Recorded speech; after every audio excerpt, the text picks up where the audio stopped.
This podcast is being brought to you in part by the veteran-founded Hero Soap Company located in Phoenix, Arizona. In today's environment, we must be aware of the products we apply to our skin. As a two-time cancer survivor, I cannot afford to take chances, and I use these products myself. The soaps will leave you feeling clean and refreshed. All the products made by the Hero Soap Company are made in the United States with the highest quality ingredients sourced from companies in the United States whenever possible. The products are made in small batches to ensure high quality and contain premium essential oils and fragrance. All Hero soaps are created without synthetic colorants, parabens, and sulfates that are irritating to the eyes, skin, mouth, and lungs, and are cruelty-free, meaning these products are not tested on animals. Each 5-ounce bar of soap is handmade in Phoenix, Arizona, and the body wash is available in 8 ounces with such refreshing scents as the woods, tea tree, lavender, the fields, bourbon, lime, the pines, and Arctic. You will absolutely love this soap. Please also check out their gear for sale. All the products are reasonably priced. Being veteran-founded, the company understands the dedication and sacrifice that each family makes to serve their country. A portion of sales is donated back to charities that are focused on helping veterans and our first responders. Over 1,200 bars have been sent to our deployed troops. Please check out their website, herosoapcompany.com, for pricing and a detailed description of all the products. When ordering, use the code RAP for a 10% discount. The company information will be listed in the podcast notes and featured on the podcast website, Facebook group, page, and the podcast Instagram.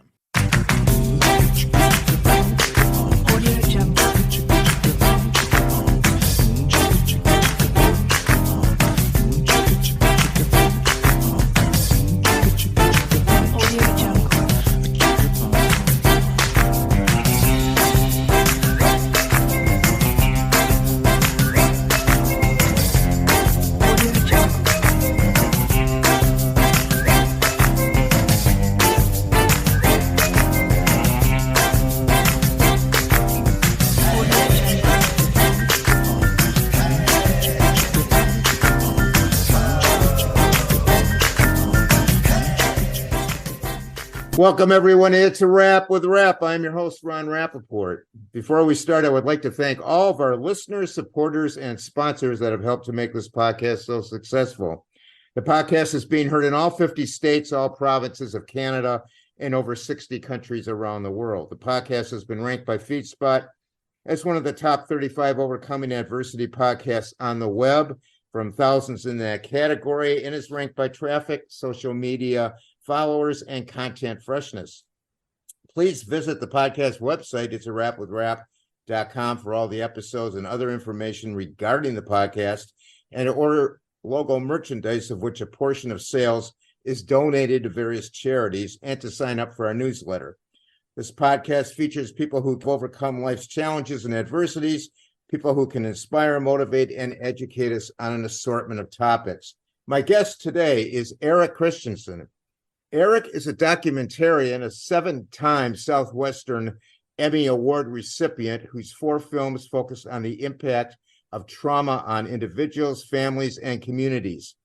A trauma survivor himself, having lost his home in the Santa Barbara Painted Cave fire disaster, he understands trauma, the resilience of the human spirit, and how important hope is to heal.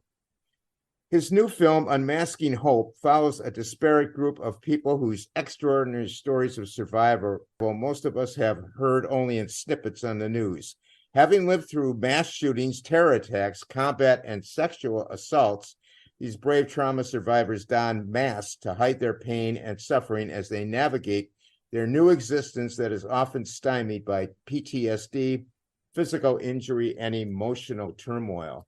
In order to heal, they must confront what's happened to them and begin their journey from seclusion to inclusion. As we follow their moving stories, we are all inspired to find hope again and be who we were born to be. NYU's Dr. Arya Shalev, one of the world's foremost experts on trauma, said, Eric is one of the very few who associate trauma with renewed hope, and this comes from his true understanding of the topic, his careful listening to trauma victims, and his true belief that things can change for them. By spotlighting these survivors and their journeys, Eric has been able to help unify a variety of audiences around the power of hope and educate the general population about the complexities of trauma. Eric has also produced for major networks, including Discovery, TLC, PBS, MTV, and an IMAX film. Welcome, Eric, to the podcast. Thank you, Ron. I'm very excited. I'm excited to get this back and forth going, and that's quite a whirlwind. So Well, yeah. thank you Well, so much. you've got a lot of, as we say, accolades. You know, we had to get them all in. Tell us a little bit about yourself growing up and what sparked your interest in filmmaking. You know, gosh, I don't really recall exactly what sparked my interest. I do recall having this dates me, a regular 8 camera, not a Super 8 camera.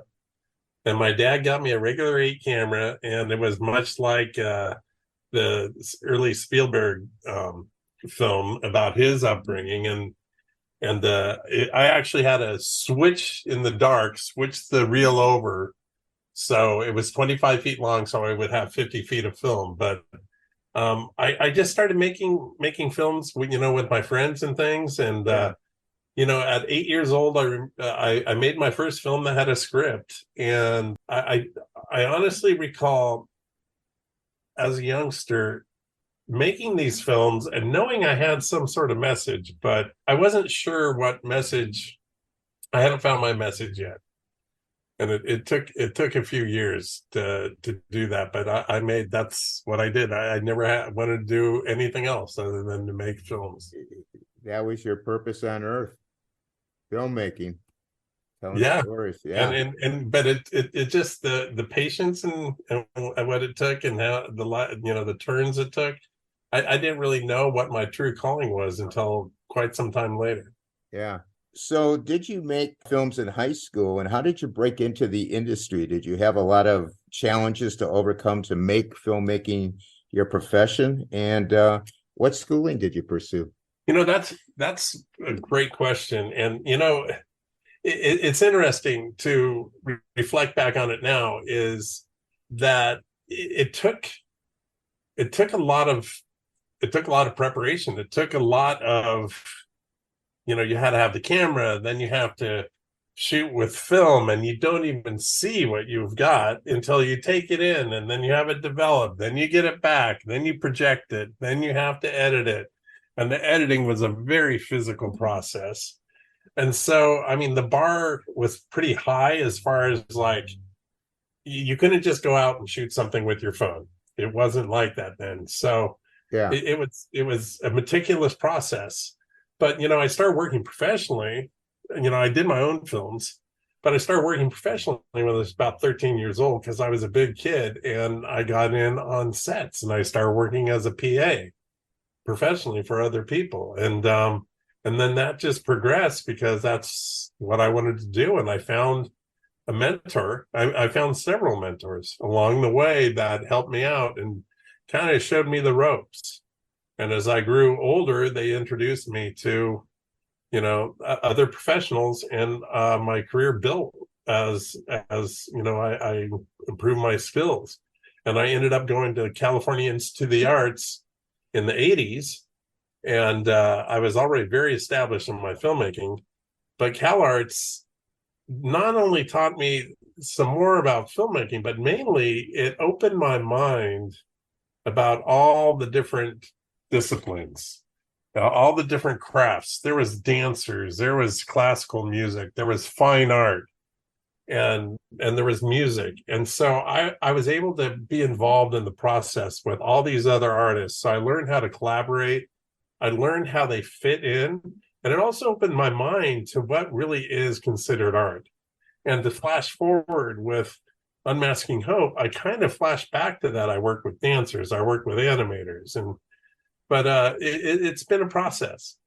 Did you have a lot of challenges along the way?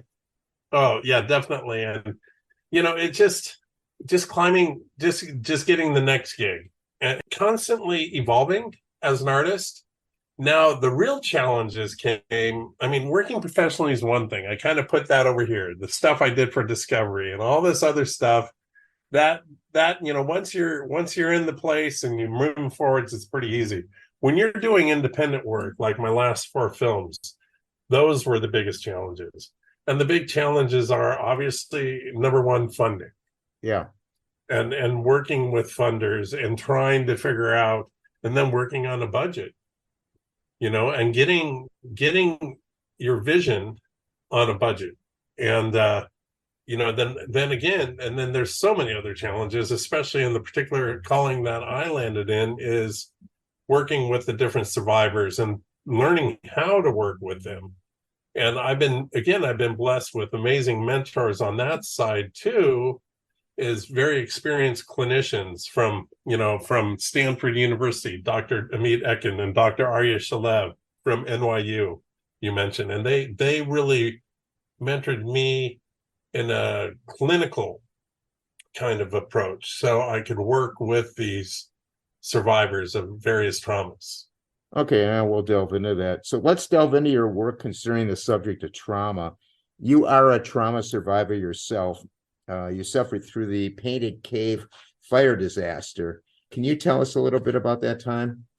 Well, I was actually doing extremely well in my career. I was editing at the time. I was doing a lot of national commercials and working, at the top of my field, actually. But I also had a abnormal habit with drugs and alcohol, and before the fire. And then I remember that day, June 27th, 1990. It was a very, very hot day in Santa Barbara. We had 3 days of triple-digit temperatures, which never happened. And after work, I was shooting pool and drinking beer and doing my normal stuff. And I look up in the foothills where my home is, and a friend of mine said, we better get up there. It looks like that fire is coming down towards your house. And at the time, I had a place, and it was a beautiful house. And I had the lower floors. My mom lived in the top floor. She was up there. And we tried to make it up there, and we could not make it up there because it was literally a firestorm. There was embers everywhere, and it was out of control. And ironically, we were told just weeks prior to that from the fire department that our house was safe. It had all the safeguards and the defendable space and no exposed beams and things like that. But they weren't expecting a firestorm. So that next morning, I got there and my home was gone. And that was a big turning point for me personally and professionally, and what my work became after that. And it took me 7 months, and after that 7 months, I kind of hit what you would say my bottom. So I would say that's probably your rock bottom. Yes, exactly. And then I was able to, the woman that's my wife now gave me this gentleman's card, Don R., and I went to go see this gentleman, and I ended up in an outpatient, but more importantly, I ended up going to a group that had other people like me, but they were recovered. And so I've been going to that group now for over 32 years. Wow. Well, but it's helping. But that changed my life, and I got clean and sober, and I made my first film about surviving trauma called Faces in the Fire, about surviving that fire. And that's where it all started, from the fire. So it's a lot like a lot of people, they get, like in my case, cancer, and things pop, and all of a sudden you're in the cancer advocacy world, and I could go down the list, with all kinds of people and their traumas. But yeah, it's not unusual, but thank God you went into it. Now, you create films that chronicle stories of trauma survivors that help those survivors heal through power emotional storytelling. Tell us 3 ways storytelling can help erase the stigma for those suffering from mental health issues.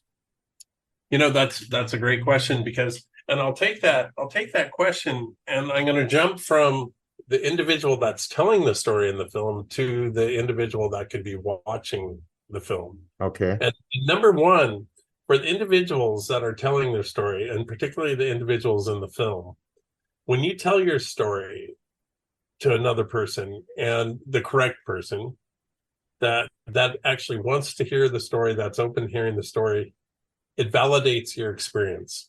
for me, when I work with a survivor. Let me take a very brief moment out to alert all our patients and caregivers out there that Rare Patient Voice, a supporter of the podcast, is paying for your input. Patients 16 years and older and caregivers, family, and friends of any disability, disorder, syndrome, illness, or condition have the opportunity to express their opinions through surveys and interviews to improve medical products and services. Who knows your journey better than you? Rare Patient Voice puts you in touch with researchers who are developing products and services that can help you and others with your condition. These researchers need input of patients to develop products and services that have significant impact on patients' lives. Over the past 9 years, Rare Patient Voice has paid patients over $10 million. When you join Rare Patient Voice, you may be invited to participate in interviews, surveys, or online communities where you will share your insights. Rare Patient Voice usually has hundreds of studies running at any time, so there are many opportunities to participate. You will earn $120 per hour for participating in these studies. By making your voice heard, you are a catalyst for change. Rest assured your input will be used to help other patients like you. There is no cost at all to you, the participant. You can get more information and sign up by clicking the link in the sponsor's notes. And they're able to tell me this story about what has happened to them. Sometimes I'm the very first person that's heard the whole thing. And it validates that experience for them, which really grounds that whole experience and makes it real for them and helps them, as Dr. Amit Etkin says, kind of integrate the trauma into their life narrative. It's not about pushing the trauma away. It's about accepting it and bringing it into your life. So that, number one, it validates for them. And then number two, what happens is we have a screening of the film, and people are able to see the film and they see themselves reflected on the film, in the film.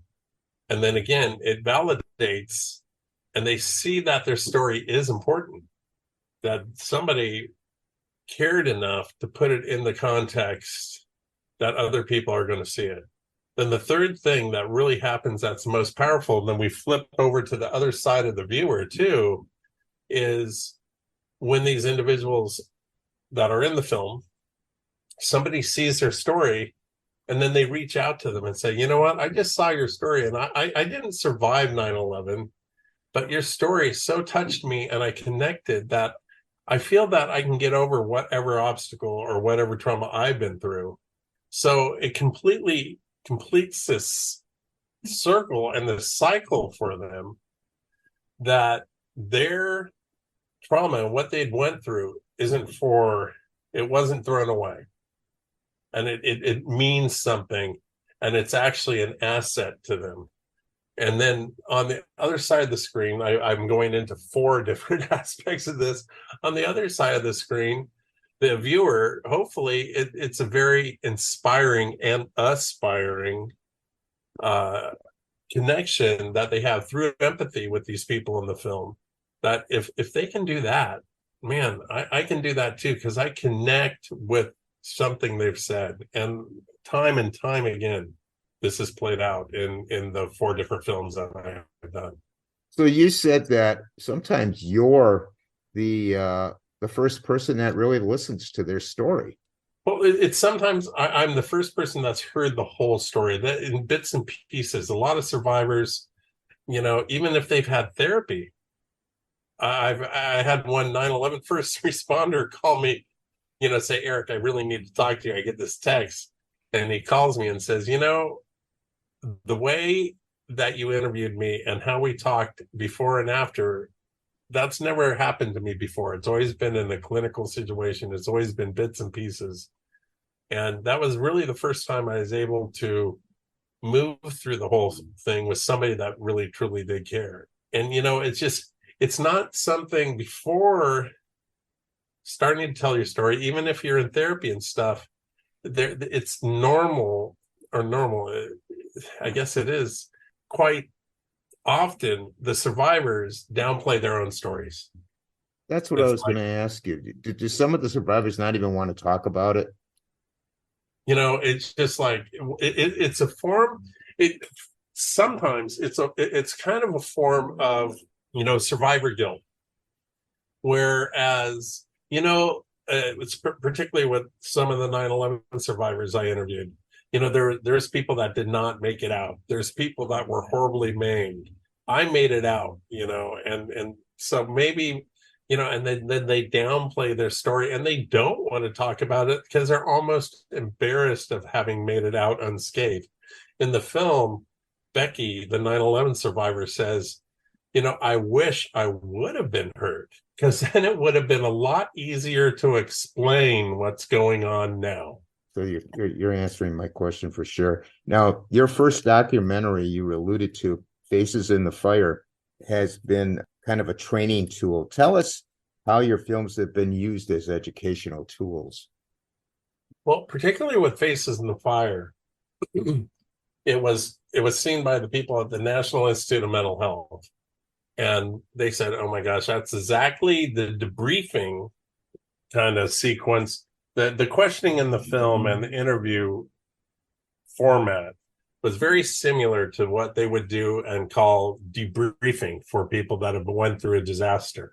So they were easily able to pick up the film and then use it to train people that are coming into a lot of times when there's a disaster in an area, they'll get the local clinicians and therapists and they'll train them how to talk and speak and debrief the survivors of the incident.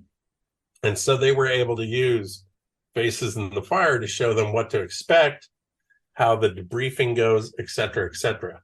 Also with my other film, Homecoming: A Vietnam Vet's Journey, and then later both my veterans films, Searching for Home, Coming Back from War, that was distributed to all the vet centers.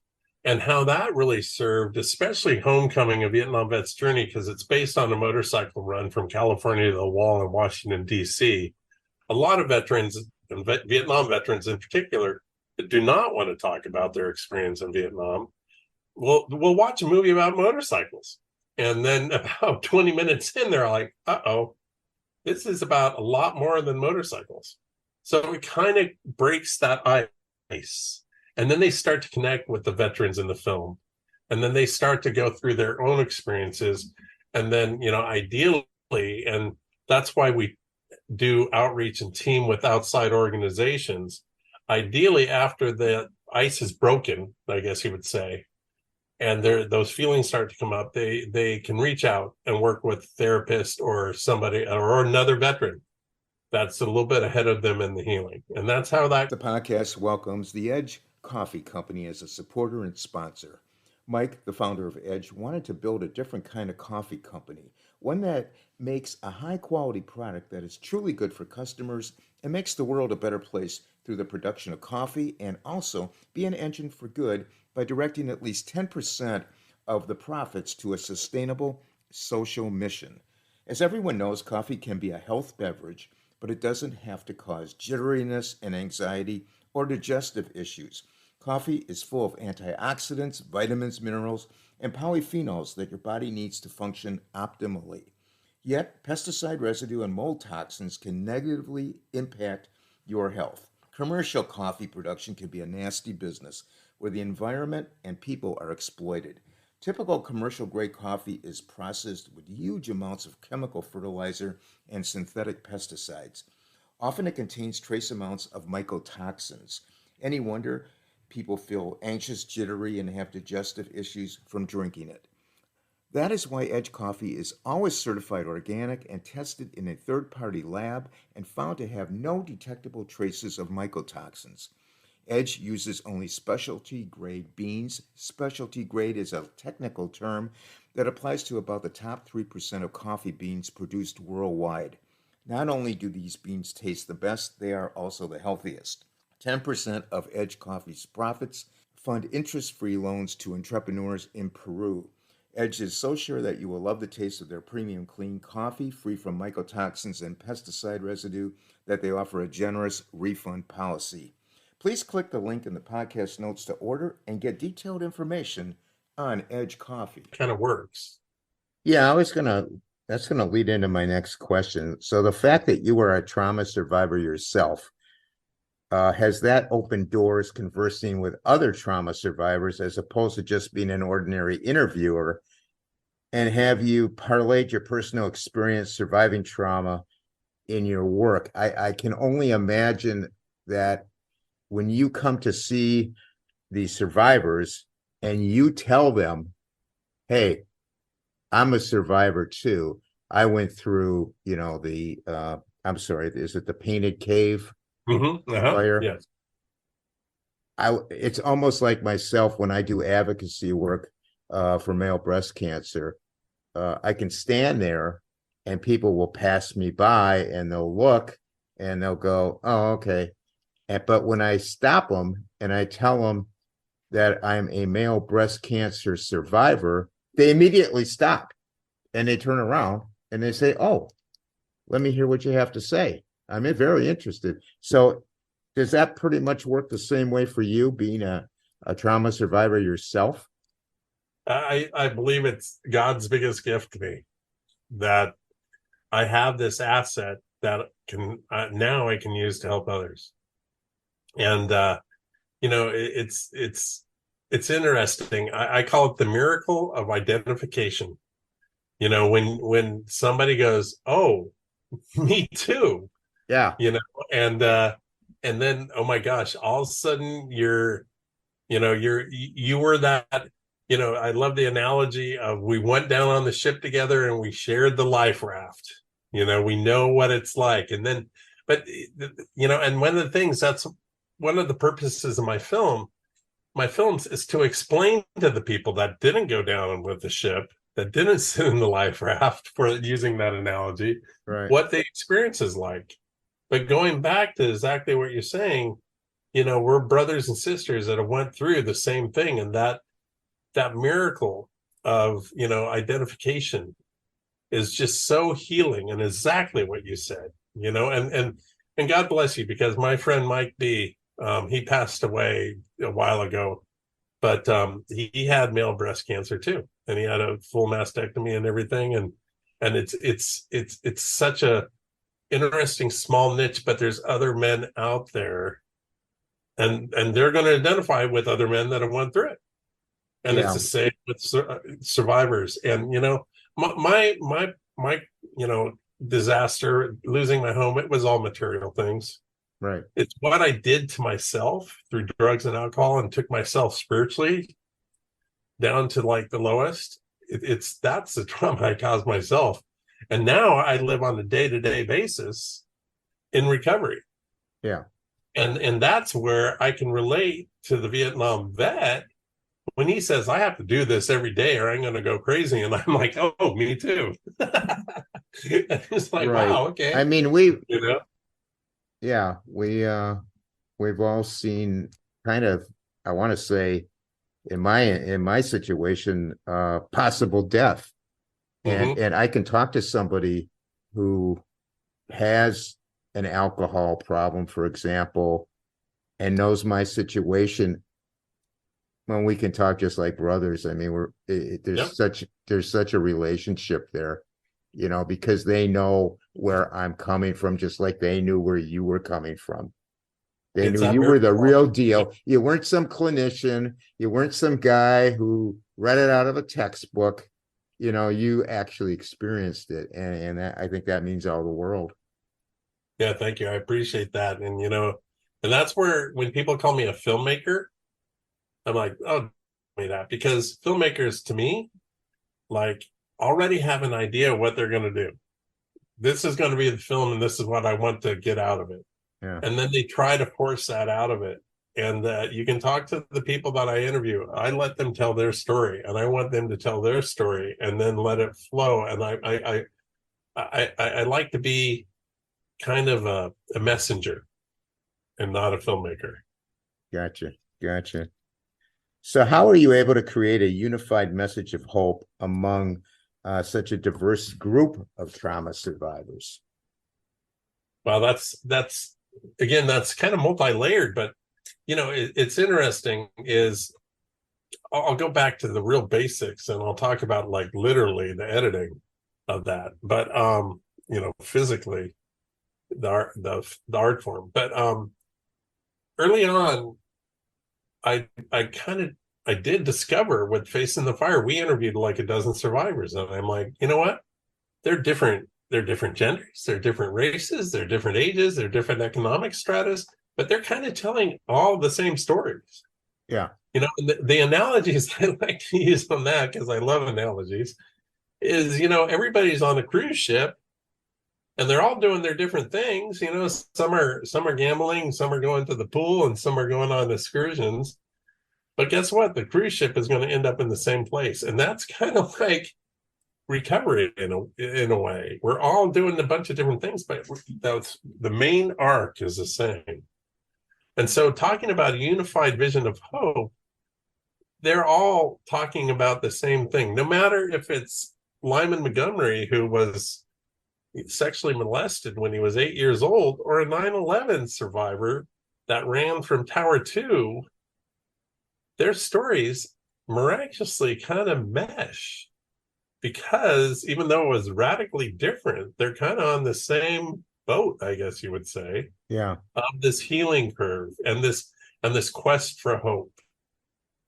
So that's one side of it, and I think that's kind of a spiritual kind of side too of it, of how we heal spiritually and that kind of function. But the other function too is literally in the edit suite. When we get the first run through, the first cut always has, for me, I felt I told the 9/11 story of the incident, and it's like over like 40 minutes long, and I'm like, well, the movie's not about the incident. Every movie I make, it's going back to Homecoming, a Vietnam vet's journey.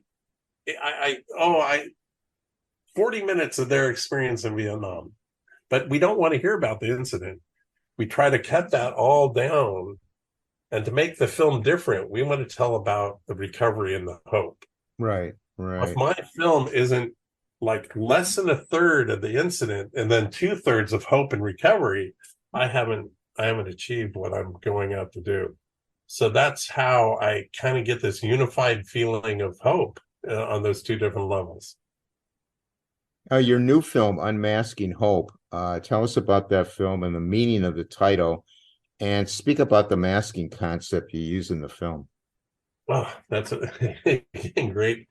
Unmasking Hope is a spiritual evolution of and also artistic evolution of all my other work, going back to this idea that we all kind of heal the same. All my last two films were all about the veterans experience, about military trauma, and I'm like, I really want to mix it up. There is a veteran in Unmasking Hope, but I really wanted to mix it up this time, and I call it my thesis. I'm like, let's get 9/11, let's get mass shooting survivors, let's have our veteran, let's have sexual abuse, and see if this happens. That was kind of the thesis of the whole film. And going to the idea of the title, Unmasking Hope, I'll answer your last question first, I guess. Is the concept of masking is, in clinically they call it a persona, that when we go through an incident, we put this persona on, and it's just like it covers us up. It works. It actually works for a while, and it's a function, for us as survival. For the mom that's went through something terrible, she has to put on that persona of the mom that's going to get things done and get the kid out the door and get their lunch done and everything, and they put that mask on just to get it done. But it's when that The podcast is so happy and proud to have Blue Sky CBD as one of our sponsors and supporters. At Blue Sky CBD, they know that the highest quality CBD starts from the seed. Blue Sky partners with sustainable, responsible farms for superior hemp plants to extract their CBD and other healthful phytonutrients. Each of Blue Sky's products contain high concentrations of CBD for maximum impact, and Blue Sky offers some of the lowest cost per milligram CBD on the market. All Blue Sky's products are THC free and are tested by a third-party laboratory for potency and purity. All this has made Blue Sky one of the only brands trusted by healthcare professionals across the United States. As the demand for CBD and its therapeutic potential have grown rapidly worldwide, it's difficult to know which products you can trust. At Blue Sky CBD, they don't just sell their products, they use their products. Blue Sky CBD proudly shares testimonials of their loved ones who use these products. Blue Sky CBD guarantees the potency and purity of each and every product they sell. Blue Sky tests their products 3 times. First, the plant is tested, next, the isolate, and last, the final product to ensure each product batch meets Blue Sky's high standards. A copy of the certificate of analysis is linked below each product description online. The Blue Sky CBD website contains client testimonials, including a case study for each testimonial from people just like you regarding people dealing with severe anxiety and insomnia, high blood pressure, pain management, headache, rheumatoid arthritis and spondylitis, and endocrine balance. Blue Sky even makes the product Pet Love for our canine and feline family members. There is some confusion between medical marijuana, CBDs that contain THC, and the THC-free hemp CBDs within states. Blue Sky CBD uses CBD derived from hemp that is THC-free, which is drug-free and can be sold everywhere legally. Blue Sky CBD wants you to feel confident with your purchase and offers you excellent customer service. If you are not satisfied with their products, you may request a refund of the full purchase price within 30 days of the product received date. When ordering, please use the podcast link to receive 20% off your initial purchase. The link and website information will be listed in the podcast notes. Mask, but that persona doesn't come off. It's when it gets in the way. It's when it gets overused. It ends up as alcoholism. It ends up as, workaholic. It ends up as abuse and comes out in lots of different ways. So it's about losing that mask, starting to heal, going back to what we're talking about, rebuilding our narrative, talking about our story, understanding with honesty what happened to us. That starts to take that mask away. And I'd like to say, we go back to who we were. We don't necessarily go back to who we were, but hopefully we go back to a new, better version of ourselves once we lose that mask. And that's Unmasking Hope. So why do you think your new film, Unmasking Hope, is so important in today's world? And why chronicling stories of trauma survivors is so important right now? I think there's like 2 levels to that. Is one thing, I think we're in a crisis of empathy. I think everything has gotten crushed down by social media into 30-second bites. We don't have enough time to be empathetic. We have to make up our mind about an issue in 30 seconds or less. They're right, I'm wrong, it's this way, those people are that way. It's just, empathy takes time, and empathy makes us vulnerable, because true empathy, and not just sympathy, true empathy is trying to understand the other individual and their situation and their emotional situation. And that's really tough with all the issues right now. Nothing beats face to face. And that's why I try to put a face on all these things so people can see, people can understand. And so hopefully it promotes empathy. And that's one part of Unmasking Hope. The other part is that right now there is so much talk about trauma. There's so much, but hardly anybody's talking about the hope. It's just like, everything is, well, this caused me trauma, this traumatized me, and now perhaps I need medication, or perhaps I need this and this. And I want to try to tell a story of hope on the other side, and try to flood the market, if I ever could, with the idea of hope and recovery, instead of dwelling on the problem. Just much like my editing is. I gotta cut the incident down and stop dwelling on where the towers fell and how dramatic it was, and just get to the hope on the other side and how we're healing after. after the disaster. So that's We, my feeling. you talked about empathy, and I always try to give hope on the podcast and in our Facebook group and things like that. And I always tell people, you have to have empathy. You don't know what that person standing or sitting next to you is going through. You have no idea. I mean, that person could be way down in the dumps and just trying to make it through the day. And, it just leads to kindness as well. And that's just something I think is lacking right now. It just is. And it comes down to love and tolerance, and it's just not, it just, with all these issues, if we could actually look the issue in the eye, which is quite sometimes another human, and sit with them, I think our minds would change about everything. Yeah, I In agree. absentia, when we're sitting by ourselves reading blips on social media, man, it's easy to get our mind going and that hate going. Yeah, The love and tolerance and empathy is very, very difficult, and it's a practice. So yeah, for all the people listening, start practicing love and tolerance. absolutely. Replace that instant anger with, wait, hold on, what would it be like to be in their shoes? Exactly. Exactly. I mean, you could look at somebody, with a sign, I don't know, wanting help or whatever on the street, and you'll hear all kinds of snide remarks. And I'll say, hey, well, you don't know what that person, what he does, where he came from, where she came from, you know, back off and, have some empathy. Uh, what are some of the unique challenges of interviewing the trauma survivors, and just talk about the trigger effect on survivors and how you dealt with that? How do you get around that? That is a big issue, and one of the I'm very, very careful about who's on the crew. Um, that the energy is right, for lack of a better word, in the space that we're working in. I also pre-interview and spend a lot of time. A lot of these people become friends of mine. For example, Molly, who actually went through 2 mass shootings.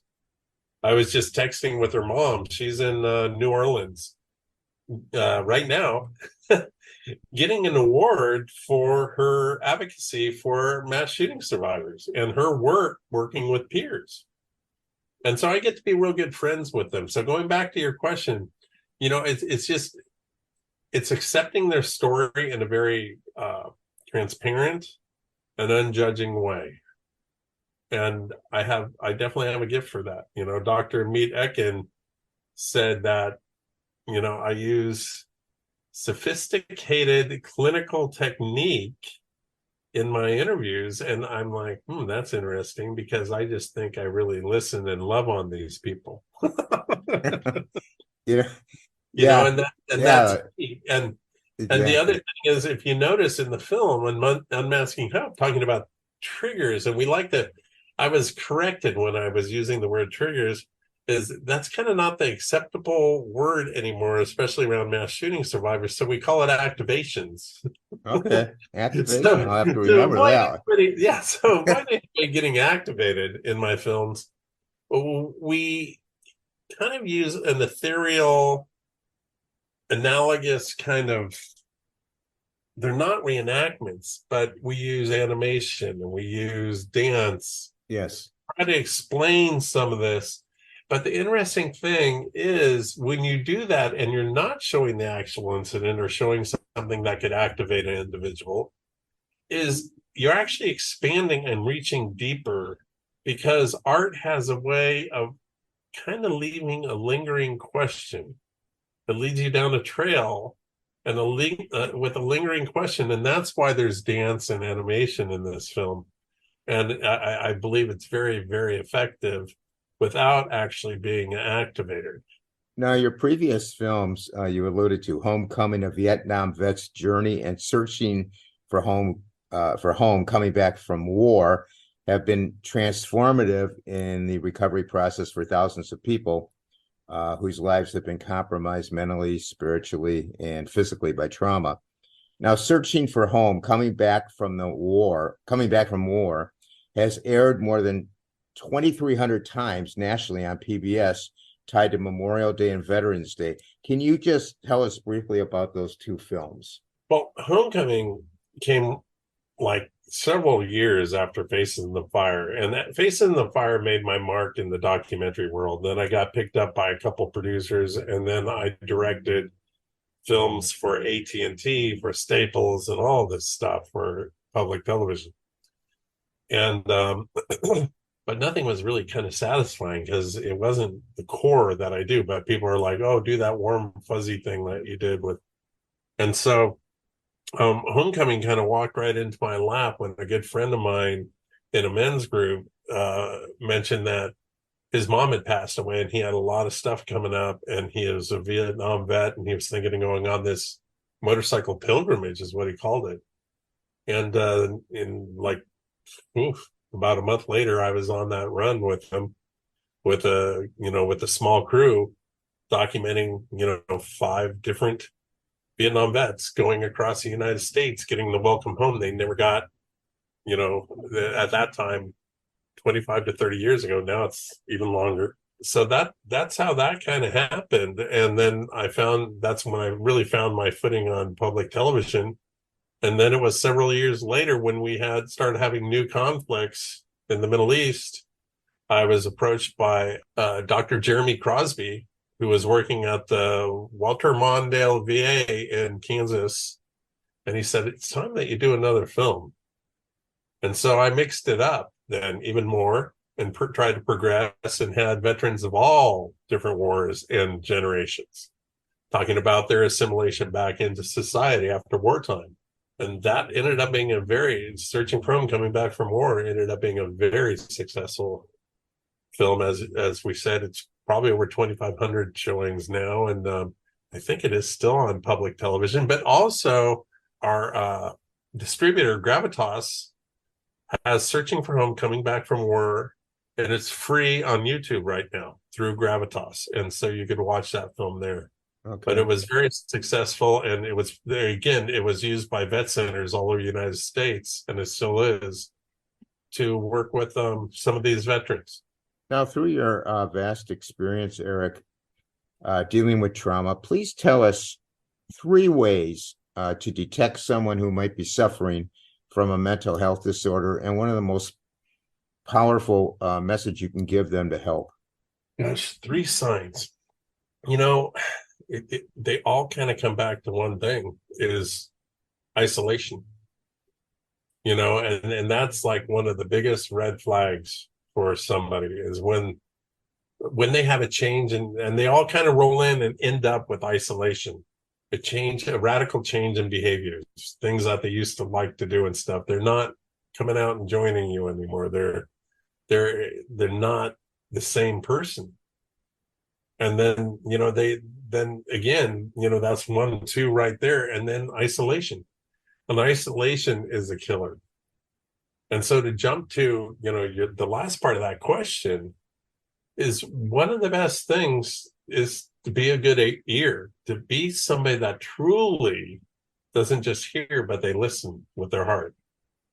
And sometimes this drives me crazy. And I'll just tell you this. When you go into the hospital and you see somebody that's gravely ill, and you sit down with them, you don't ask, "What's wrong?" Right. You just you end up holding space, and you can talk about anything, talk about football, talk about whatever.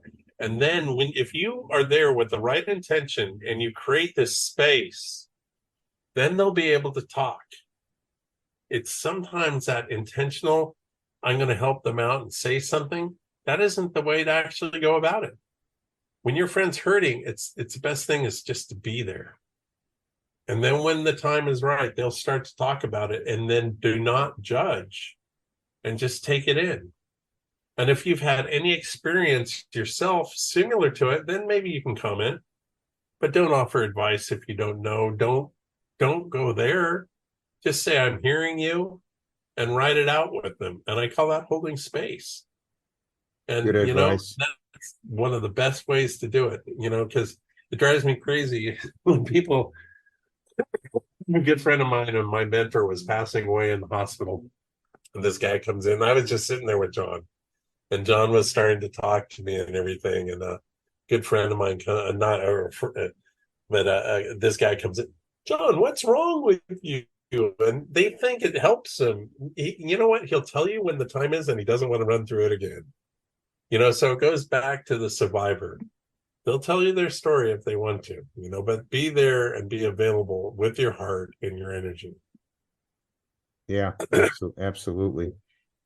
Eric, where can the films be obtained? As I said, Searching for Home, Coming Back from War, I'm very excited that, it's been out for almost 8 years now, but it's still very viable. That's on YouTube. So Searching for Home, Coming Back from War, you can just Google it, and it is on YouTube. Gravitas, my distributor, has done a great job getting it out there. Homecoming and Faces in the Fire is a little bit harder to find on YouTube, but you can. But my latest film, Unmasking Hope, is available on, it's actually showing in New Orleans on PBS this month. But for most people, download the PBS app, Passport app, or the PBS app, just like you would Netflix, onto your smart TV, your tablet, and then put in Unmasking Hope. Oh, okay. And it's streaming on the PBS app, and it's super easy. It looks great on the app. And guess what? It's different than downloading Netflix on your smart TV, because like 3 months later, your wife isn't going to go, hey, it's $7.99. What are we paying for? We haven't watched this. PBS is free. Exactly. And there's other great content on PBS too. There's great content. Okay, so everybody out there, load that PBS app up. Any new projects in the works? That's a great question. Being a grandpa, is that a project? Yeah, that's a project. You asked about the challenge in things, and I'm not old. I'm paddleboarding. I'm getting back into surfing. I'm doing everything. I'm diving in the Pacific every day. But honestly, I don't. My Unmasking Hope took 4 years. Searching for Home, Coming Back from War took 8 years. So I don't really. God has something probably planned for me, but right now he had me and my wife being a grandma and grandpa, and making a little bit bit more money, because doing my second job, because documentary is not a huge economic leverage there. So, but yeah, mainly just being with my family and moving forwards, because after 4 films in the last 30 years, I think that's pretty good. Yeah, I mean, people probably have this idea that you just, get your camera out and you shoot and bam, bam, bam, there it is, no big deal. I mean, they think probably putting on a podcast, you talk to somebody, and it's a little more involved than that. That when my film Searching for Home, Coming Back from War came out, our distributor did a great job, and we were on iTunes, and on Veterans Day we were on the front page of iTunes, and the movies and stuff. A friend of mine is like, and he's even in the industry, he goes, you going to buy a new car with those residuals? And I'm like, no, I'm going to probably pay for the website and to keep this thing alive with the residuals. And if I have any extra money, it's going to go back into keeping this thing alive. So yeah, exactly. Where can people contact you? Actually, if ecproductions.com, you can go there, and there's all sorts of different ways to contact me, and unmaskinghopethemovie.com. Also Unmasking Hope on Instagram and Facebook too. So okay, so it's I'm not a big social media person. Okay, ecproductions.com. Yeah, that's all my work. Okay. And Unmasking Hope the movie.com. .com. We'll put that in the podcast notes. Okay, I want to thank you so much, Eric, for being on the podcast and educating us on all this terrific work you have done and are doing to help trauma survivors. Your lifelong commitment to creating films and that help people heal through powerful emotional storytelling is definitely a godsend. And any new stuff coming out or whatever, we'd love to have you back on the podcast. Well, thank you. I appreciate it, Ron. And, for your viewers, give Unmasking Hope a watch on your PBS app and share it with other people. And then give me a shout out. I want to hear what you think. Absolutely. I saw the film and it's just awesome. So everybody who's listening to this, get out there and give it a view. Comments and suggestions for the podcast, you can email me at itsarapwithrap@gmail.com. Our website is itsarapwithrap.com. Our Facebook group, we have a couple thousand people in there now. It's a Rap with Rap. Instagram, It's a Rap with Rap podcast. We're on Twitter at Rapper, WRAPPER 130. All the episodes are on YouTube. So they're on YouTube at It's a Rap with Rap, the podcast uncut. Want to thank everyone for listening. Please stay safe. And for now, it's a wrap.